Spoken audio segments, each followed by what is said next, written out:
would you like to all introduce yourself to the viewers? Oh, sure. I'm Ged Mayhew, and I'm one of the designers at the Iconfactory, and one of the founders, actually. What about you, Anthony? I'm Anthony, and I'm also one of the designers at the Iconfactory. What about you, Sean? John, I am a programmer at the Iconfactory.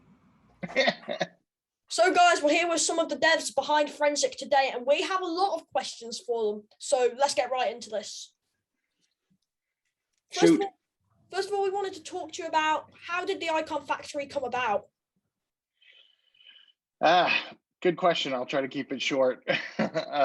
Basically, myself and Talos Choi and Corey Marion, the two other founding members, started the company out of college. We were doing icons for hobbies, just for fun. This was way back during when AOL was popular. You're probably too young to remember that, but I remember. Do you remember that? Yeah. I did.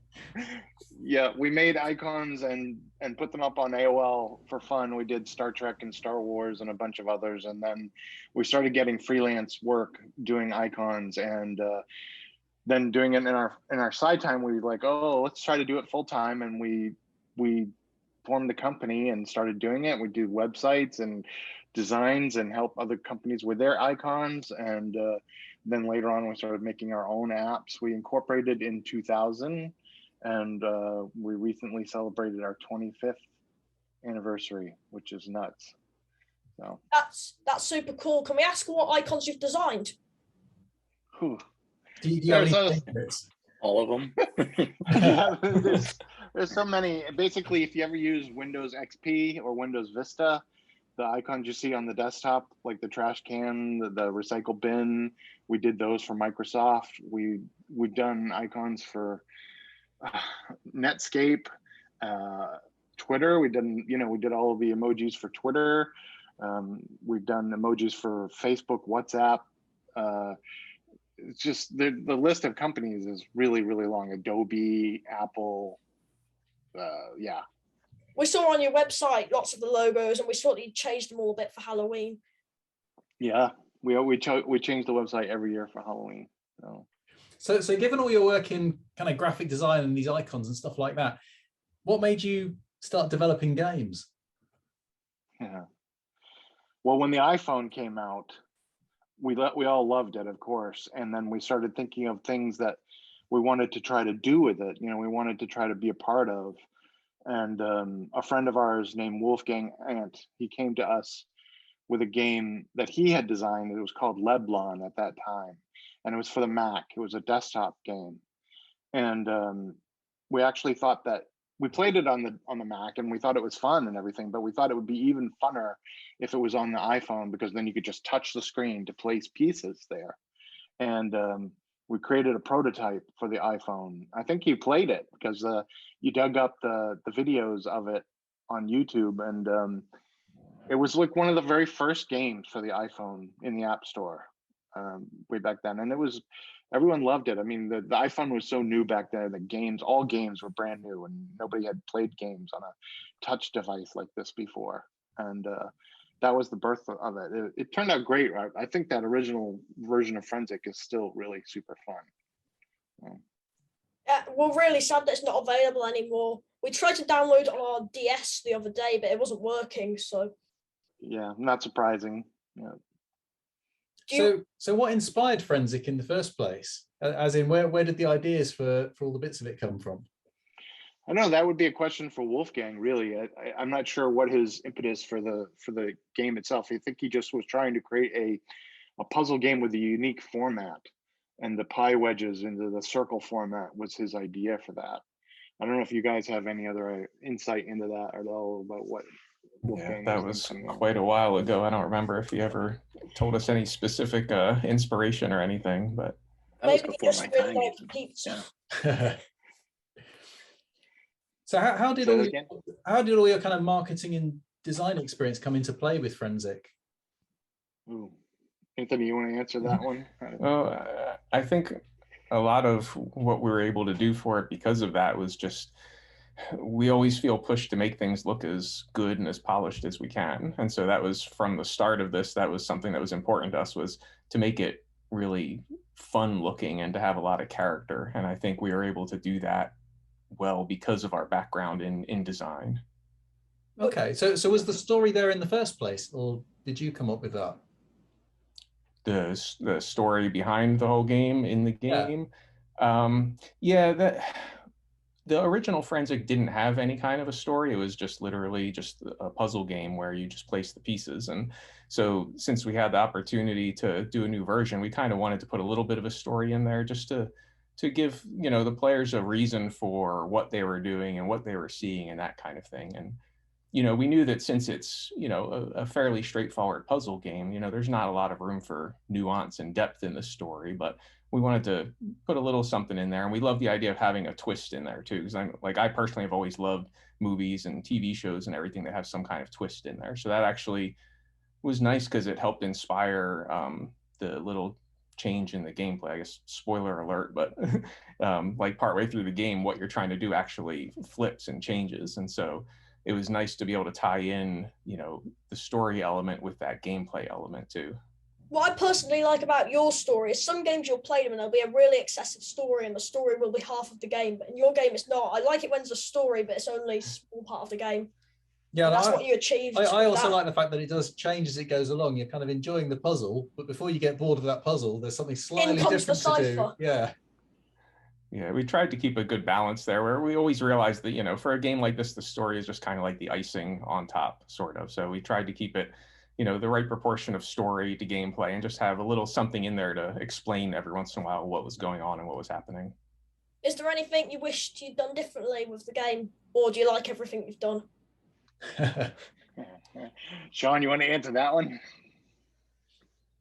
I don't know. There's always things. I mean, like from a technical point of view, we had to learn Unity as we went along. That's what we built it in. And, you know, we had never built a real game in Unity before. So there was a lot to learn there. And it's clear as we went on that, you know, mistakes were made, but you have to work around it. So, you know, if we knew now if we knew then what we knew now, yeah, then it would, definitely some different decisions would have been made in terms of how the game itself physically bolts together. But in terms of like the gameplay, I'm not sure. You know, we had decided early on to make it unlike the original, which was just you played it and then it was over. You know, we did the level progression kind of thing too, which changed the design of the game quite a bit. I think we're pretty happy with that because it allows you to insert mechanics as you go along and, you know, kind of change things up here and there. And that actually allows us to, you know, expand on it in the future a little bit better too. That's cool. I just noticed that me and Sean have matching t-shirts actually. That's good. Oh, Ged does too there. Was it hard to develop the game in a global pandemic, or were you not locked down in America? Because we were locked down for months here. What a question. Yeah. You guys want to Lockdowns were unevenly distributed here. They were some places were locked down, others weren't. But you know, we've been remote as a company for a while, so it didn't actually change things very much for us.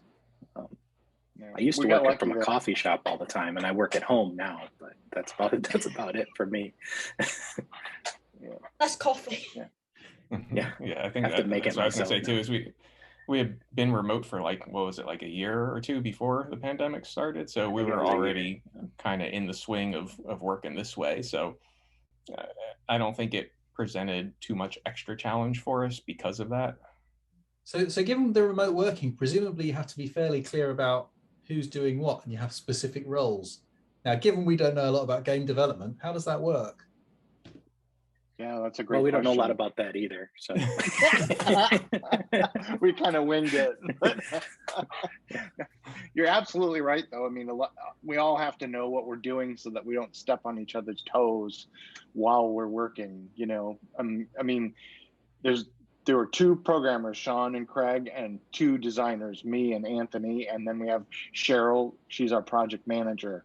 Outside of that core group, the others did help, but they didn't work on it every single day. So there weren't like 50 people working on this game. There was just the 5 of us really working on this game. So there's not a lot of people for people to step on their toes of, which is a good thing. But we had to come up with a complete plan before time about timetables, when we wanted things done by, when they had to be tested by, also localization for all the different languages in the game. When do we need the translations by, and being able to plug those in and make sure that they're right. Everything was, we had to plan everything out way in advance. And I'm actually glad we did that, because if we didn't do that, we wouldn't have made it. We just wouldn't have been able to do it in time. It really forced us to stay on track and meet deadlines and get it done. How long did it take you to make the game? I think The year. I think from start to finish, it was a year of production, but before that, it was at least 6 or 7 months in planning and preparation and pre-design. So more than a year, I would say. And I just thought, because of all the remote work, are you all still using iPhones and Apple devices today? Oh yeah. Yeah. Yeah. We've made other software too that weren't games, and we're primarily, Apple developers from the software side of it. So where did the name for the game come from?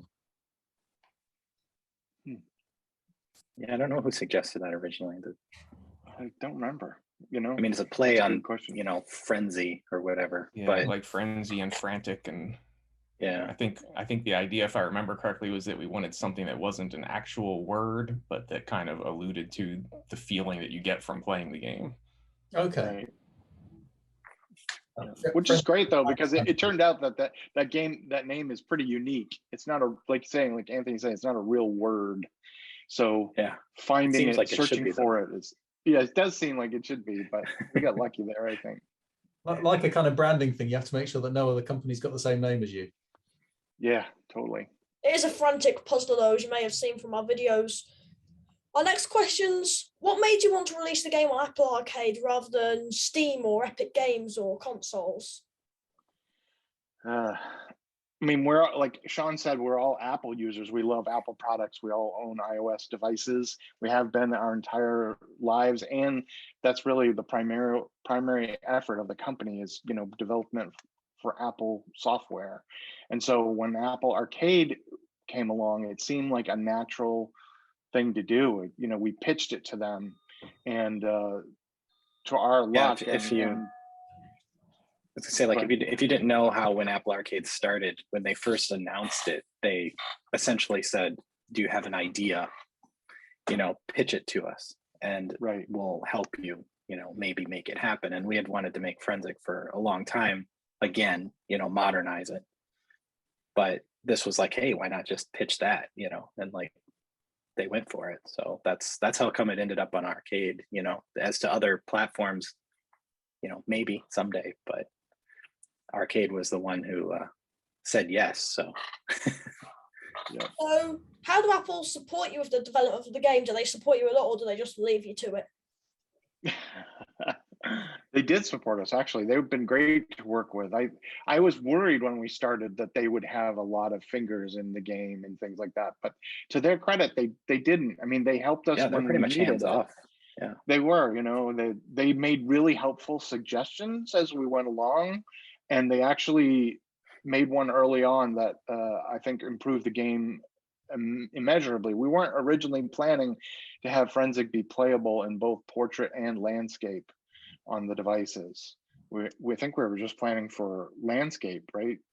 And I think so, because we wanted to cover all of our bases, and like TV's landscape only. Right, TV's landscape only. But so Apple said that they would really want it to be supporting in both orientations, and that was a lot of work, but I think it was totally worth it, because you can turn the game in your hand either wide or tall, and the game still is fine. It plays great in either orientation, and it's more flexible that way. So they did a lot of that kind of stuff. They helped us a lot. Some with localization too. They helped us with localization, and also staying on schedule. They did that too, and again, we needed that big time. So they were really that great. was one of the the main reasons that we did all the intensive planning is because, most of the software that we do is our own stuff. So, when we get it done, we get it done. We have an idea of when we want it to come out and we work towards that. But since this was for Apple, we had to do that intensive planning and make sure that we met all these different milestones. And that was super helpful in getting this done. So in terms of pitching it to Apple, you obviously had the advantage that you had an earlier version of the game already, but what is it they look for in a pitch? Do they want a kind of test version of the game they can have a go at, or is it just an explanation of what it is with some kind of design? Or you want to go for that one, Anthony? I mean, it's hard to say how it is in general, because we already kind of, have a little bit of a relationship with them because they're familiar with us from our other software.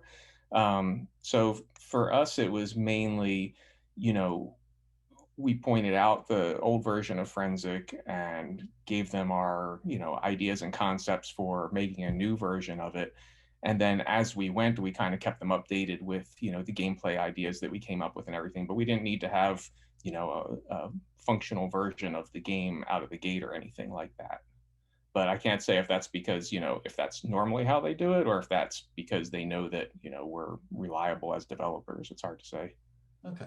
By concepts, do you mean like a playable version of the game or just images and design aspects? Yeah, like images and design aspects. And then early on, we tried to come up with kind of a functional, playable mock-up that had some of the elements, but didn't have all the design work done and that kind of thing. So it's kind of a combination. Really, we had to produce a lot of tight comps though for them to pitch it. So that early work was designing like what the game could look like theoretically, like in theory, what would we want it to look like? And those were pretty tight and polished and everything. And those again really helped us too, because they informed the direction of the actual final game later on. We had a guide kind of when we went to actually they answered design. Questions like, where should the buttons be? Which is a Right. surprisingly unknown thing when you first start out, Right. How similar is the game to the original concepts, or did it change a lot as you were developing it? Sean? The art style stayed pretty consistent, I think, right? Quite consistent to I think the it old did. And they were pretty consistent. I mean, that was part maybe of why we succeeded as well. We didn't drift too much from the original plan. We stuck to it and just made it work that way, which allowed us to finish it on time, I suppose. There's a lot of stuff we probably could have second guessed and tried a little harder to make a little bit better, but I don't know if we would have shipped it on time at that point, We think it turned out well. And talking of it turning out well, what's the response been like from the general public? It's been great. We're really happy with how people have received it. I mean, longtime fans of the game seem happy, and people who've never played it before in general are really happy. I think overall we're pretty satisfied with how it was received. It seems to have been popular on Apple Arcade for a long time, but not so much now. It's kind of fading now because we don't have another set of levels, but we're working on that. And the daily challenges, I think, are going to help a lot. A lot of people have been playing since we launched the 1.1 update. So, which is like kind of the point of that. Go ahead, Sean. There's a lot of play. I mean, it's a general truth that there's always someone playing the Apple Arcade version of Frenzic. Like we have a little analytics thing, and there's pretty much never a minute that goes by where there isn't at least one person playing it somewhere, which is kind of cool. It's like, it's not on the top of the charts or anything like that, but there's still enough people that there's like always someone playing it. It's like that statistic that wherever you were in the world, someone somewhere was watching Star Trek. I don't know if that's still some kind of idea. It's probably still true. Yeah. When you push out the new features, though, it kind of gets featured on the Apple Arcade home pages, like the new update pages and the trending pages. Yeah, it helps to do like when we did the daily challenge update, they put it on the recent lists. I don't know if they do that for like all bug fixes, but they certainly, we let them know we were doing that. And so then they did a little bit of promotion for it, so that's part of the nice thing about working with Apple directly with Arcade like that, is that you get those little perks. So yeah, we got more people come in because of that, because they probably missed it the first time around. You know, I mean, there's a lot of people on Arcade, you know. Have any of your apps ever been featured in those stories? Like when you open the App Store and you're on the homepage, you get the featured stories. Have your apps ever been in those? Yeah, I think we have. Yeah. Other app, did they do one for Frenzic? I don't know if they did one for Frenzic yet, but they have for other apps. Yeah. Yeah, for sure. Yeah. What are the weirdest or best reviews you've seen of Frenzic? Well, yours are certainly fun. We love yours. It's I will say that just as a general thing, it's extremely gratifying to watch other people play your game. You know, after you've made it and put it out there, you don't know how people are gonna react to it. You don't know if they're gonna have fun. You know, we do our best to make it as fun as possible, but you can never be really sure. And to see you guys play the game has been a delight, and it helps me and the others to know that what we've done is good, and you know, is loved. To see you getting into the kinds of things that we did when we were developing it, like figuring out how things work and strategies to take care of certain problems or solve goals or things like that, and the frustration that the game can give you too. I mean, it's a tough game. It's not a casual sit back. Lots of levels took us a lot of tries, definitely. Yeah. You know, but you guys stuck with it. You know, you guys stuck with it, which was great. Like, it is a hard game. You know, it's like, I think we saw some other YouTube videos about it, you know, but they give up, right? They gave up and then they never came back. But you guys stuck with it, which is great. And I think that was probably... It's hard to know what level to pitch it, because on the one hand, you want it to be tricky, but you don't want it to be tricky so that people just get fed up of it. That was a tough part in development, was balancing all that, and we spent a lot of time in development trying to get the right balance of tricky and fun. So did you test it on anyone? Yeah, we had a whole pool of beta testers that we played with, and they helped us test it and everything. I wanted to ask about... I tested it on my kids a lot. Yeah. Yes. I wanted to ask about the Apple payment system. Do they pay you for the game, or do they pay you per the player or per time it gets played? I don't know if we can talk about that, actually. I don't want to violate any of our agreements with Apple, so I'm not going to answer that question. I wish I could, but fair enough. I think it's probably better. They do pay us, though. Yeah. We're not doing this for free or for peanuts or donuts or something like that. No. So in terms of extending it or adding extra levels or things like that, would that be, again, you would go to them and pitch it, or do they come to you? How does that work? Anthony, you want to answer that one? I don't know if we're allowed to say how it works necessarily, but I think we can say that we are working on more stuff for it, for sure. Okay. Yeah. Are there any plans for you to ever release it? This may have been answered already, on places like Steam or Switch, because personally I think it'd be really cool on the Switch with the touchscreen. Switch would be the most ideal, I think. We don't really have any plans for it, but I think that would definitely be the best one to target, you know, more so than like Steam and stuff like that. It's definitely was designed to be touch first this time around. You know, the original Frenzic wasn't, of course, originally designed that way because it was a Mac app. But do you know how long? Do you know how long Apple have exclusive rights to the game for before you can push it out to other platforms? I can't remember the time period that's true for, but I do know that they do have exclusive rights for some period of time. So, yeah, and what made you want to add the daily challenges rather than new levels? It's something that, you know, we thought we could implement quicker than a whole set of new levels, and something that we'd be able to get out in a reasonable amount of time that would give the people who have finished the game already, you know, something more to do. And I feel like that's been a really fun and successful part, the whole daily challenge thing. I personally love it just because I like the competitive aspect of it and being able to actually compete against other people. So yeah, I think it just brings a new kind of twist to the game, being able to do that, and on an ongoing set of challenges that you're not going to run out of these either. They're going to keep going, day after day. So it's not like a new set of levels or something where you finish them and then you're done again. This is ongoing, which is a really nice aspect to it. Do you manually to add? I was gonna say. Oh yeah, you talk. Sorry, I was gonna say it probably took us about a half or maybe a third as long to do daily challenges like another chapter is going to take. So it was kind of like buying us time as well. Do you manually have to add the new daily challenges, or is it just randomized by a generator or something? Yeah, it's definitely not manual. Yeah, it's not manual. It's sort of randomly generated. If you play it long enough, you'll eventually see the patterns, I'm sure. But we tried to hide them. So when we miss a daily challenge, will it come round again? Pretty unlikely. In theory, it could. Okay. It depends what you mean, though. It pieces parts together, right? So the exact combination for today is going to be pretty unlikely to be hit again.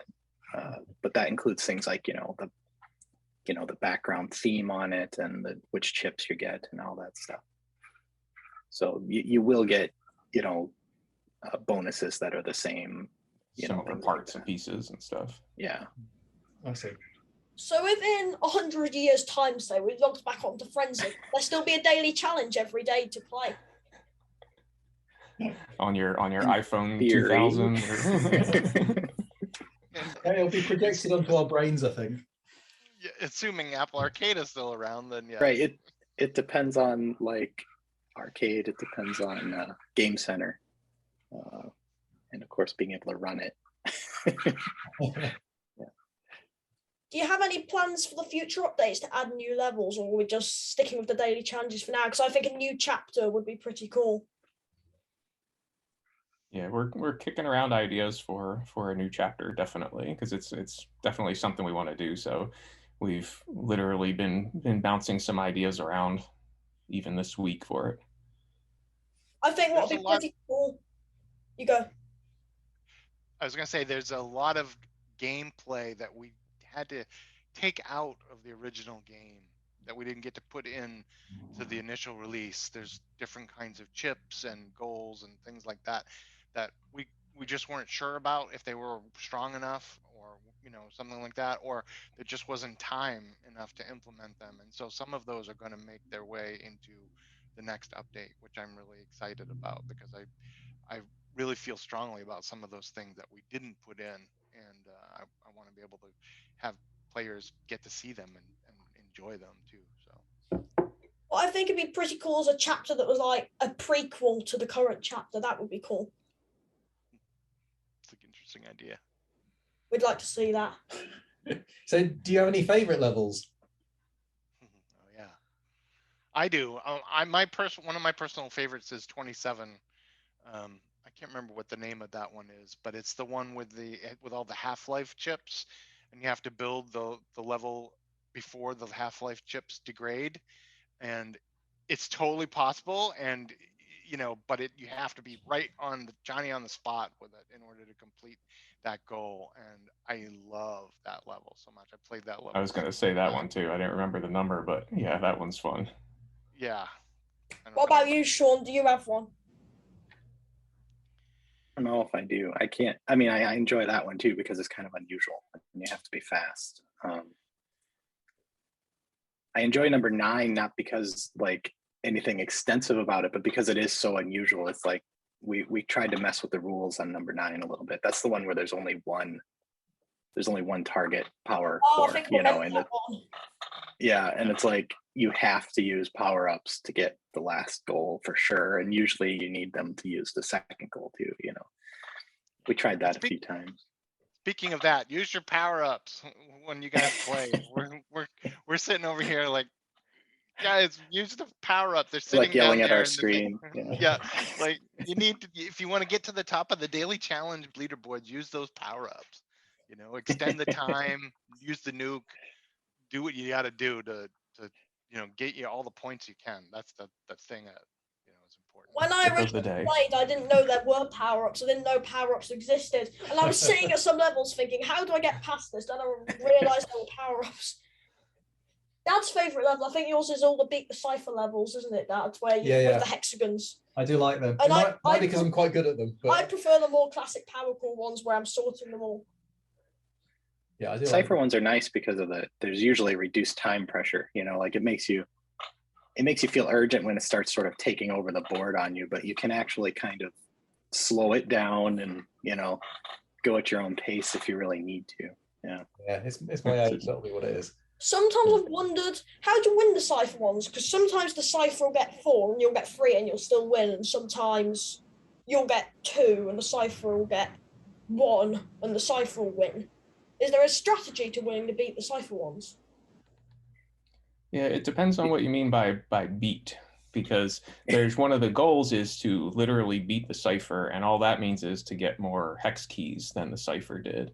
But you can pass the level without doing that necessarily, since there are more goals than just that.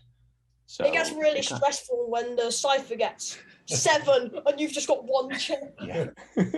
Yeah. I'll give a hint and say one of the things I do on the cipher levels is when the level immediately starts, wait like a couple seconds to get that third, energy level, and then hit one of the 2 starting spots of the cipher with a nanobot, so that they don't spread from 2 places at once.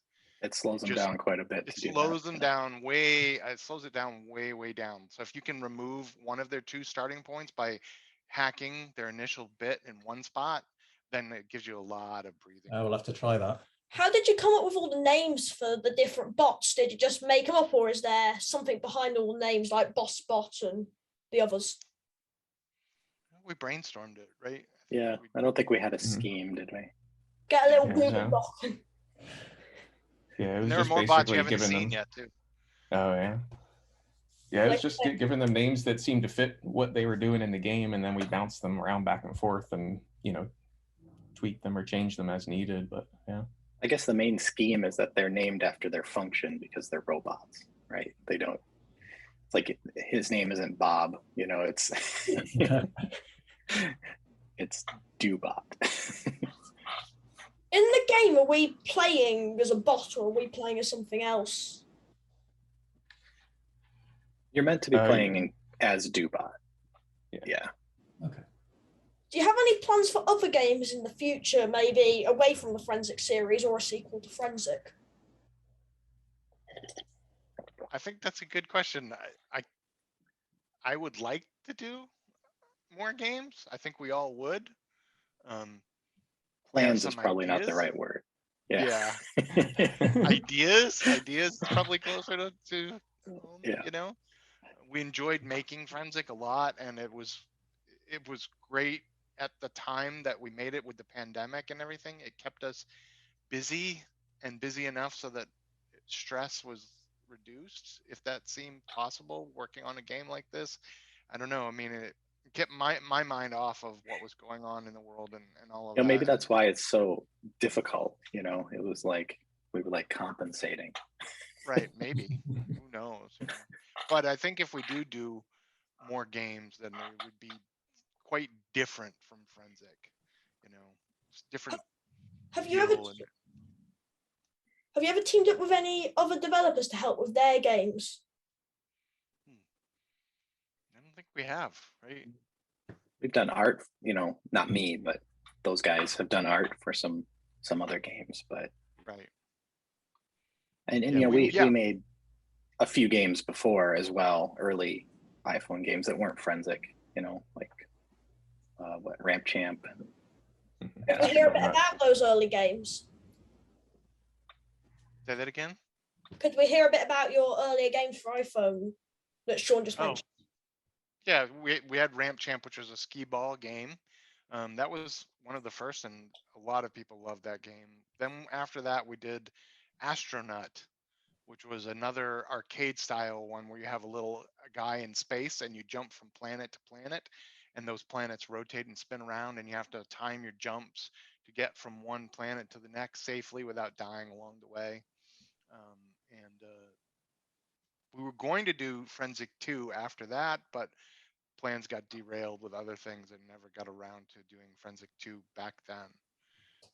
Is there then we anywhere? And actually- these were a long time ago. These were, how many years ago was that now? Like 10 years ago at least. at Well, least more 10. than At that least. probably. Yeah. Is there anywhere me or the viewers can play those games anymore, or are they long gone from the App Store? No, they've been removed from the I think App they're Store, gone. so yeah, there's no way to play them now, unfortunately. But there might be movies on YouTube, but yeah, I don't think you can play it. We'll have to search around. We'll have a dig, use the Wayback Machine, see what we can do. So do you have any favorite games at the moment that, well, apart from Frenzic, obviously? I think we're all. I mean, I know Sean's tried Townscaper, and that game's awesome. It's not. That's I don't know really if cool. I don't really call it a game. It's not really a game. It's a though. toy. Yeah, it's like that's cool though. We Yeah. played that one. That was really cool. Yeah. The game I'm playing most often at the moment is actually the Lego Star Wars Battlezone, which is also on arcade. I don't know why, but I've always liked Clash Royale games like that. I just play them forever. I don't know why. It drives me How is crazy. I that? get so angry. I haven't tried that yet. I mean, it's You good like if you like Clash Royale style games. You know, it's good because you don't have to pay anything. You know, it's nice because it's an arcade because of that. Right. But it's also like super infuriating as well because you know you lose by that much and you get really angry. Wildcat, one of our co-presenters, he hasn't presented in the Frenzic series, but he presents on the series with me. He loves Star Wars, so I'll have to show him some of those. Yeah, And it's Lego Star Wars, so it has that weird like off kilter humor character to it. Yeah. we've been playing a lot of Untitled Goose Game and Mini Motorways, if you've ever played those two. Yeah, Mini Mini Motorways is a great. great game. That is a great game, and I really admire the guys and the team that put that together. They did a great job with Mini Motorways. It's just I love everything about it. The gameplay, the aesthetic, everything. It's really well done. They did a great job. Well, we've got some digging to do for those old games, and that's all of our questions today. So thank you for coming in. Thanks for having us. Yeah, pleasure. That's all right. I'm going to end the meeting now. Bye. Thank you very much. Okay. Mhm. Bye-bye. Bye-bye. Take Bye. care. Bye.